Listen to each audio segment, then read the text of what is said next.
Sur le plateau de Casarima et nous vous disons bonjour, bienvenue à vous et voilà, nous sommes ravis de vous retrouver et de vous savoir en forme, j'espère. Si ça ne va pas trop, j'espère que cette émission va vous aider à vous rebooster encore, à vous relever encore. Je ne sais pas si vous suivez ça sous la couette, en larmes, parce que votre mari vous a laissé, parce que l'homme qui vous promettait le mariage a dit que non, je ne vais plus t'épouser parce que j'ai plus envie. Ah, écoute. Tu vas pas rester là sous la couette parce qu'un homme t'a dit qu'il ne va plus t'épouser, parce que ton mari est parti. Mais tu fais quoi de tes genoux à toi? Tu vois ton mari avec tes deux genoux, il va revenir. Cet homme qui veut t'épouser, si c'est vraiment l'homme de ta vie, Dieu fera en sorte qu'il revienne. Tes genoux, serre-toi-en. Toi au moins tu en as, mais il y en a qui n'en ont pas.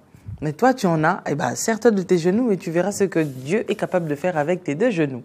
C'est pas le sujet du jour, hein. Mais aujourd'hui, je reçois pour vous le pasteur Pierrette et avec lui, nous allons parler des portes qui bloquent nos bénédictions. Tout à l'heure, je disais, c'est pas notre sujet du jour, mais ça rejoint un petit peu quand même. Le pasteur Pierrette, vous le savez, elle est le pasteur de l'église La Nouvelle Espérance de Dieu Vivant, qui se trouve au 69 rue André Carman à Aubervilliers, 93 300. Et vous avez le numéro de téléphone qui est là. Faut pas m'appeler, hein, pour me dire que non, je vois pas son numéro de téléphone, c'est bien marqué là. Plus 33 6 11 83 30 251. Plus 33 6 15 22 85 70. Donc même si moi peut-être que j'ai pu me tromper sur un chiffre, mais c'est bien écrit. Donc vous pouvez l'appeler. Si vous n'avez pas d'église où prier, que vous vous trouvez à Aubervilliers, bah écoutez, l'église sera là pour vous recevoir. Moi, aujourd'hui, je disais tout à l'heure, donc, au lieu de vous alarmer tout seul en restant sous votre couette, bah, relevez-vous et puis allez, reprenez des forces. Là, aujourd'hui, nous parlons des blocs qui bloquent nos bénédictions. Peut-être que vous avez des portes dont le pasteur Pierrette va nous parler aujourd'hui, qui font à ce que toi, dans ta famille, les gens ne peuvent pas se marier. Toi y compris. Tu pensais que tu allais faire la différence, mais malheureusement, toi aussi, tu fais partie du lot. Alors, comment faire pour être une exception ? Pour sortir de ce lot-là, on va essayer de comprendre ça aujourd'hui. Bonjour, pasteur. Bonjour, maman Lise. Comment ça va? Ça va bien, par la grâce de Dieu. Eh bien, dis donc, votre gars là, qui a essayé de vous envoyer les huiles, il n'a pas vu l'émission? Non, je ne pense pas. Je ne pense pas. Je dis bonjour au peuple de Dieu. Que le peuple de Dieu soit fortifié, qu'il se lève. Parce que le Père est vivant. Et le Père est capable de faire au-delà de ce que la personne ne pense. J'étais comme eux, fatiguée. Mais à un moment de la vie, j'ai essayé de chercher, d'aller auprès de Dieu lui-même pour chercher quel est mon problème, quelle est la situation, qu'est-ce qu'il faut faire, en sorte de ressortir dans ce lot. Donc je pense qu'eux aussi, s'ils se relèvent, ils se disent que non, la vie est belle, Jésus est vivant, je vais me marier, je vais enfanter. Ils vont se lever et quelque chose va se passer dans leur vie. Donc, vous pensez que c'est une prise de conscience que l'on doit prendre? Déjà, c'est une prise de conscience qu'il faut prendre. Il faut se dire, il ne faut pas se lamenter. Il ne faut pas laisser, parce que quand on se lamente beaucoup, on donne assez au diable. Et quand le diable nous voit abattus, le diable se dit que nous ne connaissons pas notre identité. Nous ne savons pas qui nous sommes en Christ. Si déjà Satan sait que tu ne connais pas ton identité, déjà tu lui donnes encore plus d'opportunités à te détruire. Mais si Satan sait que tu connais ton identité et que malgré les difficultés, malgré les problèmes, mais tu te tiens toujours tenace à pouvoir te lever, quelque chose va se passer dans ta vie. Ouais, ça c'est fort ça. Et je crois que ça sera efficace aussi pour ceux qui sont en train de nous suivre, du moins s'ils mettent en pratique ce que nous allons leur enseigner aujourd'hui. Je vais les enseigner aujourd'hui, quelque chose va se passer dans leur vie. Tout à fait. Parce que si ça s'est passé dans ma vie, ça peut aussi se passer dans ta vie, mon frère et ma soeur. Et foi que quelque chose pourra se passer. Évidemment. Donc aujourd'hui, je vais parler quelque chose, combat depuis les cieux pour ta destinée, ma soeur, mon frère. Ne te laisse pas abattre. Combat pour ton mariage, combat pour ton enfantement, combat pour tes enfants, combat pour tes finances, combat pour ton travail. Et l'Éternel agira. Bien-aimés en Christ, nous devons posséder les portes des cieux. Parce que la Bible nous déclare, dans Genèse 22, versets 15 à 17, je lis la parole de Dieu. L'ange de l'Éternel appela une seconde fois Abraham des cieux. et dit, je le jure par moi-même, parole de l'Éternel, parce que tu as fait cela et que tu n'as pas refusé ton fils, ton eunuque, je te bénirai et je multiplierai ta prospérité comme les étoiles du ciel et comme le sable qui est sur le bord de la mer. Et ta prospérité possédera la porte de tes ennemis. Donc, bien-aimés, nous devons toujours posséder la porte de nos ennemis. Donc il y a des portes. Il y a des portes que nous devons posséder dans notre vie. Mais elles sont visibles, spirituelles? Non, ce sont des portes qui sont spirituelles. Ce sont des portes qui sont spirituelles, physiques. Toutes ces portes représentent des réalités spirituelles dans notre vie. Parce que le diable et ses agents, ils vont toujours à la pleine lune. Aux portes pour nous maudire, pour nous envoûter. Et cela est important que, ma soeur, mon frère, tu possèdes ces portes. Parce que ces portes-là, c'est là où le diable te contrôle. Et toi, tu dois aller enlever cette possession que le diable a déposée dans ta vie. Je vais par exemple prendre mon exemple. J'ai trouvé toute ma famille dans la vie chrétienne. Moi, je n'étais pas encore chrétienne. J'étais encore dans le monde.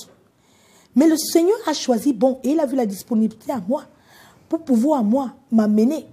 En sorte que c'est moi qui puisse. C'est moi que le Seigneur a montré un jour que toute la famille est enfermée. Personne ne se marie dans ma famille. J'étais la dernière à me marier depuis plus de 20 ans. Chez les enfants de ma mère, on n'accouche pas. Parce que nos ventres sont enfermés, ils sont liés et enchaînés en dessous des os. Donc le Seigneur a commencé à me relever ces choses. Et j'ai commencé à demander à Dieu comment je dois faire pour y arriver, pour sortir de là. Et c'est là où un jour la parole m'est arrivée, que nous sommes assis dans les lieux célestes, en Christ. Et le Saint-Esprit m'a dit, est-ce que tu sais que tu peux prier? Tu peux invoquer le Saint-Esprit, Dieu Saint-Esprit aujourd'hui. Nous allons prier jusqu'aux cieux. Nous n'allons plus prier sur la terre.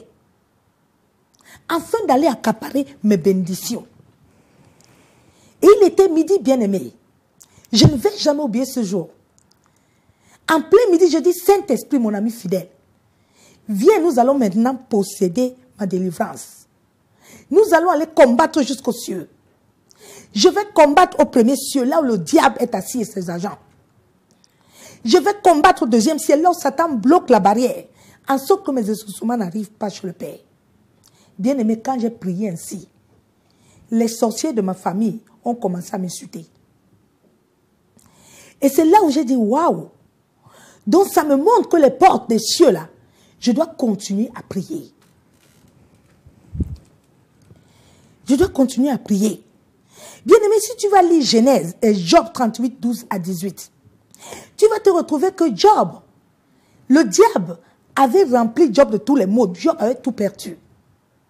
Mais à Job 38, 12 à 18, Dieu avait demandé à Job, est-ce que depuis que tu es né le matin, est-ce que tu commandes le matin? Job, est-ce que tu as prié, tu as commandé pour secouer la terre, en sorte que tes ennemis soient secoués? Donc ma soeur, mon frère, c'est ce qu'il te faut. Pour que tu te lèves pour secouer tes ennemis. Pour que tu ailles aux portes et parler aux portes, pour que les portes libèrent ton mariage, pour que les portes libèrent ta délivrance, pour que les portes libèrent ton travail, pour que les portes libèrent ta prospérité. Tu dois te lever pour aller aux portes. Et aller aux portes, c'est avec tes pieds, tes genoux, comme maman les a dit. Et avec l'aide du Saint-Esprit, tu vas y arriver. Nous devons chaque jour, dans la prière, contrôler et posséder les portes. Bien-aimé, chaque jour, quand tu prends Genèse, au moment de la création, tu dois te positionner chaque matin. Aujourd'hui, c'était le 5e jour que Dieu a créé. C'est une journée de l'abondance. En tant que fils de Dieu, en tant que fille de l'Éternel, tu te lèves. Tu commences à proclamer ce que l'Éternel a dit aujourd'hui. C'est une journée d'abondance. Donc, qui que ce soit peut invoquer ton nom sur la lune, sur les étoiles. Rien de tout ne se passera. Parce que c'est la journée d'abondance. Dieu t'a créé pour que tu abondes en tout. Donc, tu dois t'élever. Demain, ça va être le 6e jour. Prends Genèse 1, tu te positionnes chaque jour. Tu parles. Et tu verras quelque chose va se passer dans ta vie. Parce que certaines personnes qui sont avec moi sont en train de voir. Les choses se passent dans leur vie.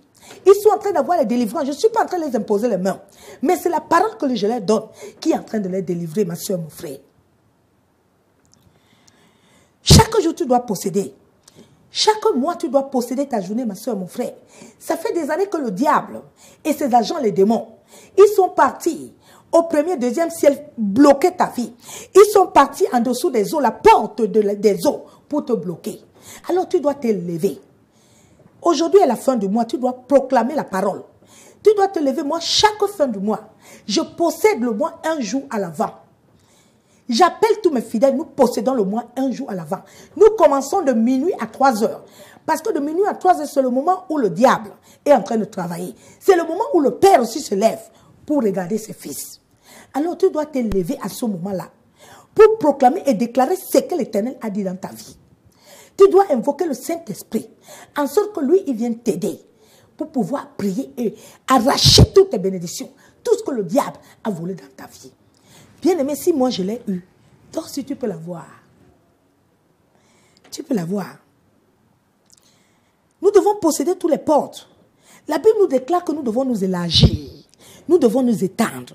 Donc, toutes ces portes-là, les portes des cieux, les portes de la terre, les portes des mers, ces portes-là qui te bloquent, tu dois t'élargir en force de tous les récupérer. Ma soeur, mon frère. Ces portes, là où se trouvent tes bénédictions, ce sont les sièges de Satan, là où il est assis. Là où les hommes forts sont assis pour contrôler ta destinée. Tu dois t'élever pour aller les récupérer. Donc ça, c'est le devoir de tous les chrétiens. De tous les chrétiens. C'est le devoir de tous les chrétiens, de chaque chrétien qui a besoin de voir la manifestation de la vie tangible de Dieu dans sa vie. Qui a besoin de voir ses bénédictions dans sa vie. Parce que c'est vrai que les chrétiens, la plupart, en fait, passent leur temps à pleurer, à pleurer, à pleurer, à pleurer. Et au final, à ne rien voir du tout changer. Mm. Donc, le problème, c'est le problème de ces portes qui sont bloquées, en fait, au-devant d'eux. Oui, et ils n'arrivent pas, en fait, à franchir, à franchir la porte, le seuil de la porte, pour aller de l'autre côté et voir d'autres choses. Mais qu'est-ce que vous leur donnez comme secret? Moi, je leur donne comme secret d'avoir déjà une vie de prière. Parce que c'est la vie de prière qui t'amène la grâce et la bénédiction. Et d'être connecté à la parole et au Saint-Esprit. Et c'est là où tu vas acquérir une vie victorieuse. J'étais comme eux avant. Je pleurais beaucoup. Je me lamentais beaucoup. Bien-aimé, j'ai eu une expérience. J'ai été brûlée au 2e ciel. Parce que je ne connaissais pas que au 2e ciel, il y a des choses qui se passent. Brûlée, comment ça? Par le feu? Brûlée par le feu d'un côté. Le 2e ciel est le quartier général de Satan. Là où Satan règne. Et un jour, j'étais en train de me coucher. J'étais couché. Et je me retrouve là-bas au 2e ciel. Et j'étais brûlée d'un côté. De tout mon corps, côté gauche. De la tête jusqu'à la plante des pieds. Et dans ce rêve, je voyais ma tante qui était en train de m'essuyer mes blessures. Et cette tante, elle me connaît, je la connais aussi. Et bien aimé, après ce rêve, un autre jour, je me suis encore retrouvée là-bas.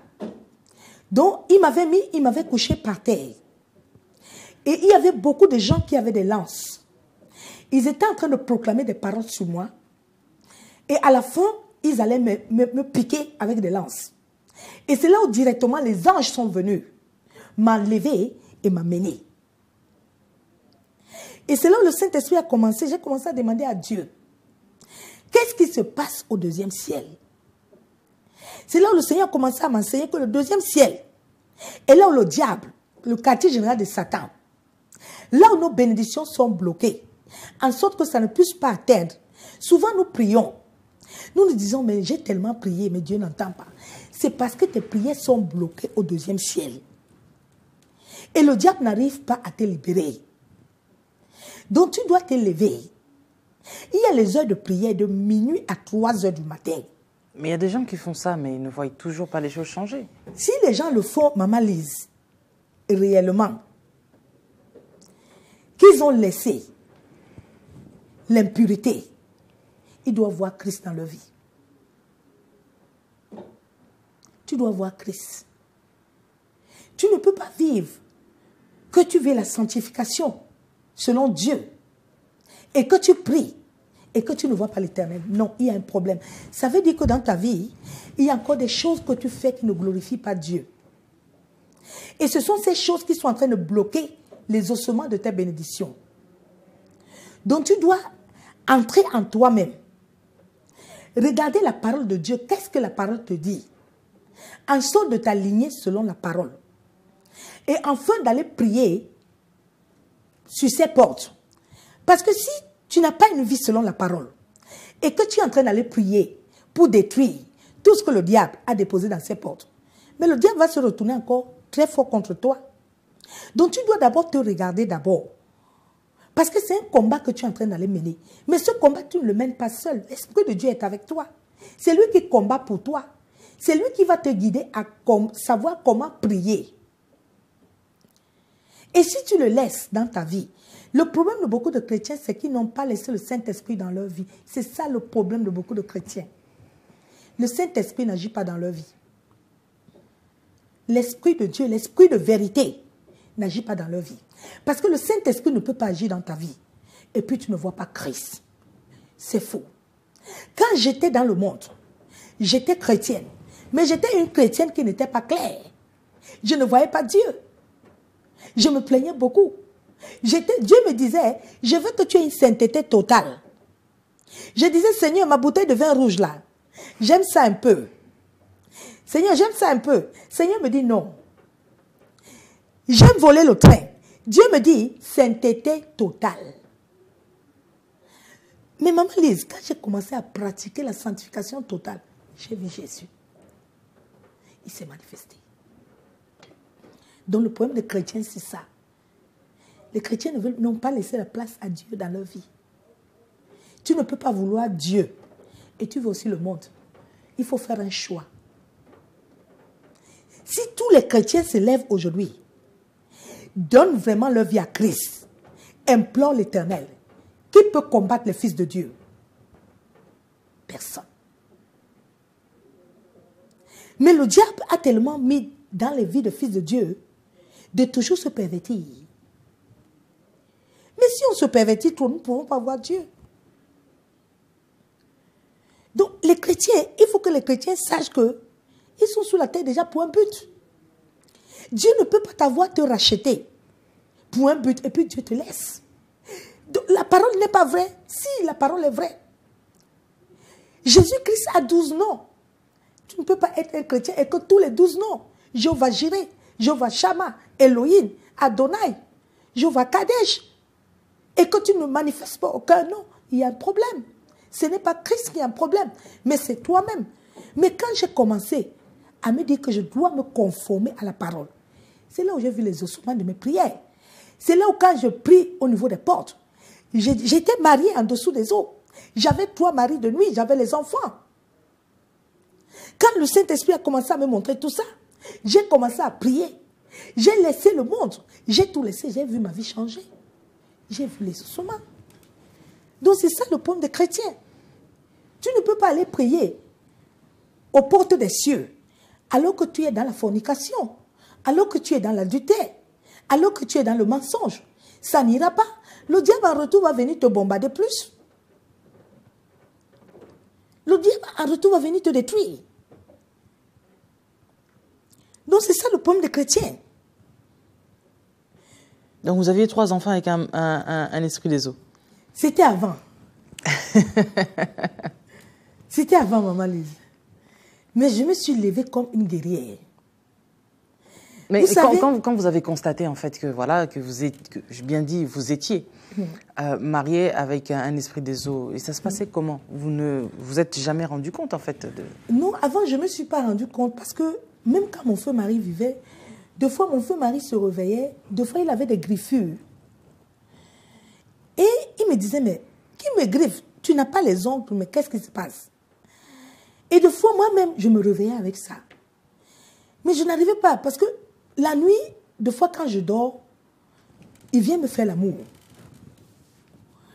Mais je n'arrivais pas encore à comprendre quel est ce phénomène-là. Donc, c'est avec le temps dans la prière, avec le temps en recherchant Dieu, en recherchant sa volonté dans ma vie, que le Saint-Esprit a commencé à me conduire. Et c'est par là où j'ai eu une vie de prière. Je ne connaissais pas prier avant. Je sortais du catholicisme. Je connaissais seulement prier le chapelet. Mais j'ai appris à prier par le Saint-Esprit. Parce que j'ai laissé le Saint-Esprit me conduire. Je lui ai donné ma vie totale. Je me suis abandonné. Je me suis humilié. Quand il me dit qu'il faut prier à minuit, je ne regarde pas mon sommeil. Je ne regarde pas que je suis fatigué. Je commence à prier. Beaucoup de chrétiens n'aiment pas prier. Ils n'aiment pas la prière. Ils aiment le lit. Ils aiment dormir. Mais si tu dors, ta vie aussi dort. Mais si tu es debout, ta vie aussi est debout. Il y a certaines personnes, tu arrives à l'église, au moment de la prière, tu es assis. Mais tu es assis pour faire quoi? Il faut te mettre debout. Parce que si tu es debout, le diable te voit comment tu pries. Si le diable est en train de te voir, tu pries. Amen, alléluia, au nom de Jésus, amen. Non, ce n'est pas la prière. Il faut parler à Satan pour qu'il te libère. Jésus-Christ t'a tout donné. Il est en toi. Mais si toi-même tu ne reconnais pas que Christ est en toi, comment tu vas combattre les cieux? Mais est-ce que vous dites que vous avez vécu, beaucoup de personnes vivent ça aussi? Oui. Vous avez réussi à vous en sortir grâce à la prière? Grâce à la prière. Mais il y a beaucoup et ma de vie femmes, de sanctification. Beaucoup de femmes mariées, non mariées, qui vivent justement ce genre de phénomène. Oui. Et tellement c'est des choses que vous avez du mal à expliquer aux gens. Oui. Ces femmes-là sont torturées, elles souffrent avec, elles vivent avec. Oui. Et elles ne savent pas comment faire pour s'en sortir. C'est parce que c'est... Il n'y a pas que des femmes, hein. Il y a des hommes aussi qui vivent ce genre de choses. C'est parce que ces personnes, maman Lise, comme j'ai discuté avec une dame l'autre jour, elle m'appelle, me dit, maman, il faut que tu pries. Je dis, non, je ne peux pas prier. Déjà, tu as un problème de mensonge. Tu mens beaucoup. Il faut que tu ailles d'abord travailler sans toi. Parce que c'est comme si je suis en train de prier dans le vide. Parce que tu as un problème en toi. Donc, même les médicaments là que je vais t'amener là, ça ne va pas te guérir. Donc, va d'abord, commence déjà toi-même à enlever ça, à demander de l'aide au Saint-Esprit de t'aider. Parce que si nous prions, je prie maintenant. Le diable te connaît. Il sait que tu es son ami. Donc, je prie pour rien. Ça ne va pas agir. Et puis, elle me dit, maman, donc le mensonge aussi, c'est péché. J'ai dit oui. Le mensonge, c'est péché. Ce n'est pas quelque chose que Dieu aime. Donc, c'est parce que ces personnes, maman Lise, ne sont pas déjà vraies en eux-mêmes. Il faut qu'ils commencent à se regarder eux-mêmes. Parce que la parole est vraie. La parole, maman Lise, ne ment pas. C'est ce que je disais aux frères ce matin, aux bien-aimés ce matin. Je dis, le mois passé, mon loyer a été payé 600 €. Je ne sais pas comment mon loyer est arrivé là-bas. Mais quand je veux demander, le Saint-Esprit me dit, tais-toi aussi. On a dit, on va tout faire. Donc, si le Père, moi j'espérément, Dieu va gérer. Toi, tu ne peux pas avoir 10 ans, 15 ans. Et tu ne serais même pas Adonai. Il y a un problème. C'est nous-mêmes le problème. Ce n'est pas Dieu. C'est nous-mêmes. Tu ne peux pas vouloir l'argent et le beurre, le pain. Non. Tu dois faire un choix. La vie chrétienne, c'est un choix. La vie chrétienne, ce n'est pas aller à l'église le dimanche. Et quand tu rentres de l'église, arrivé dehors, tu es comme un mondain. Ça ne sert à rien. La vie chrétienne, c'est tous les jours. Il faut que tu la pratiques. Et dans la vérité. Les chrétiens ne sont pas... Beaucoup de chrétiens ne sont pas vrais. Hein. Écrivent beaucoup, mais ne sont pas vrais. C'est pour ça qu'ils n'arrivent pas à avoir les délivrances. Bah, ils sont chrétiens à l'église et puis à l'extérieur. Oui, ils ne sont pas chrétiens. Ils sont eux-mêmes. Mais si le diable connaît déjà que c'est à l'église que tu es chrétienne et dehors, mais tu peux beau prier pour les maris de nuit, la fatiguée, on peut t'imposer les mêmes fatigués, tu ne serais jamais délivré. Tu vas seulement dire que le pasteur n'a pas l'onction. Non, le pasteur a l'onction, mais c'est toi ton problème. Ce n'est pas le pasteur. C'est toi-même. Tu marches comment? Eh bien, eh bien, eh bien, eh bien, eh bien. C'est terrible de pouvoir voir cette face cachée de pas mal de chrétiens qui recherchent en même temps leur délivrance, leur guérison, mais en même temps, ils rejettent Dieu parce que Dieu est saint. Oui, Dieu est saint. Il a besoin d'un peuple saint qui vive une vie de sainteté. Une vie de sainteté. Alors, si on est chrétien à l'église, entre quatre murs, on va dire, oui. Et le reste des quatre murs qu'on peut avoir chez soi, dans son travail, Dieu ne compte pas. Oui, Dieu ne compte pas. À quoi ça sert? Mais ça ne sert à rien. Tu es en train de vivre une vie chrétienne de pleurs, de souffrance. Ça ne sert à rien.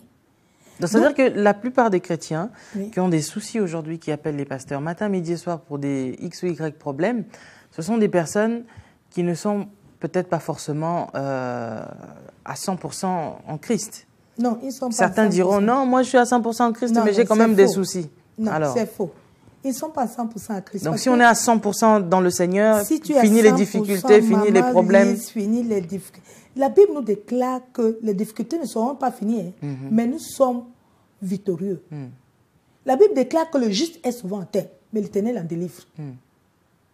Jésus-Christ lui-même n'a pas eu la paix. Mais il est toujours victorieux. Nous sommes victorieux. Les clés de David sont entre les mains du Père. Uniquement en sorte que nous allons les arracher pour pouvoir acquérir toutes nos bénédictions. Donc Dieu est saint. Le chrétien aussi veut marcher selon ses pensées. Dieu dit, marche selon mes pensées, ma fille. Garde mes lois, regarde-les nuit et jour. En force. Toi, tu ne veux pas. Tu veux Jacob. Tu veux Jésus. Ça ne marche pas. Tu veux Henri. Oui. Tu veux Jancy. Oui. Donc, tu dois choisir. Ou tu veux Dieu, et Dieu te donne. Si nous voyons l'histoire d'Isaac, Isaac, quand Abraham a envoyé chercher la femme à Isaac, ce n'est pas Isaac lui-même qui s'est levé pour aller chercher sa femme. C'est tellement fort tout ce que vous dites là, servante de Dieu, mais nous sommes arrivés à la fin. Il faut un mot pour conclure. Donc, pour en finir pour aujourd'hui, et on attaquera le reste la fois prochaine. Ma soeur, mon frère, tout ce que je peux te dire aujourd'hui, c'est que tu dois toujours te lever pour posséder ces portes. Chaque jour, va à Genèse, le jour de la création, que ton Dieu a créé les 7 jours de la semaine. Prends-les chaque matin. Aujourd'hui, on est le 5e jour, demain c'est le 6e jour. Prends ce que Dieu a déclaré dans le 6e jour. Commence à proclamer ça dans ta vie. Lève-toi de minuit à 3 heures. Aie une vie de sainteté devant l'Éternel. Regarde d'abord ta vie avant de prendre Genèse. Regarde d'abord ta vie. Est-ce que ta vie est conforme selon la parole? Si ta vie est conforme selon la parole et que tu ne vois pas ce que je te dis, il y a un problème. Je sais que si tu fais ce que je te dis, quelque chose va se passer dans ta vie. Parce que j'ai des témoins. Il y a des gens qui ne sont pas à Paris, mais ils sont dans des provinces, mais qui me suivent. Mais ils sont en train de m'envoyer des témoignages parce que leur vie est en train de tout transformer. Donc je pense que si tu fais ce que je te dis, quelque chose va se passer dans ta vie. Commence à te regarder toi-même, à t'examiner. Comment est-ce que tu fonctionnes? Comment est-ce que tu marches? En sorte que quand tu vas aller prier, il ne faut pas que Satan se mette au deuxième ciel pour bloquer ton exaucement.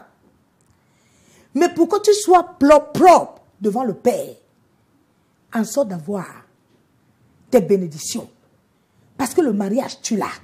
L'enfantement, tu l'as. Les enfants, tu l'as. Tu as tout. Mais il faut savoir comment tu dois aller les récupérer. Quelles que soient les malédictions que le diable a déposées dans ta vie. Ma soeur, mon frère, tu te positionnes.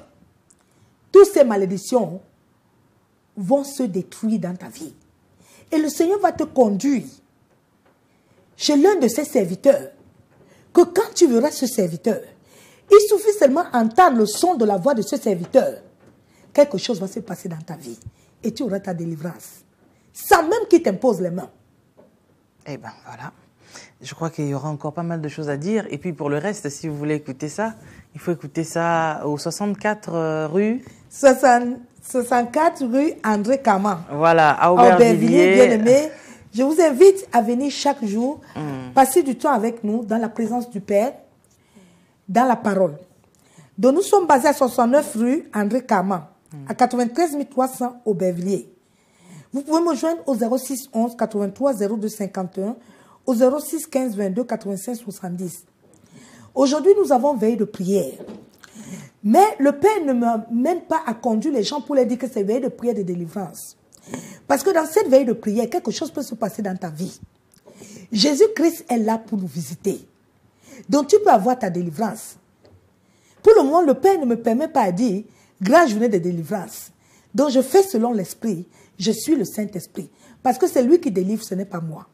Donc si tu es disponible ce soir, tu peux te joindre à nous pour venir chercher la face du Père. Voilà, merci beaucoup, Pasteur Pierrette, et merci à vous, peuple de Dieu, merci à la technique. Et nous allons nous retrouver très prochainement. Mais comme nous disons ici, la gloire est à Dieu, la paix est pour nous, et la confusion est dans le camp de nos ennemis. Pour ma part, je vous dis merci, on se retrouve déjà très bientôt.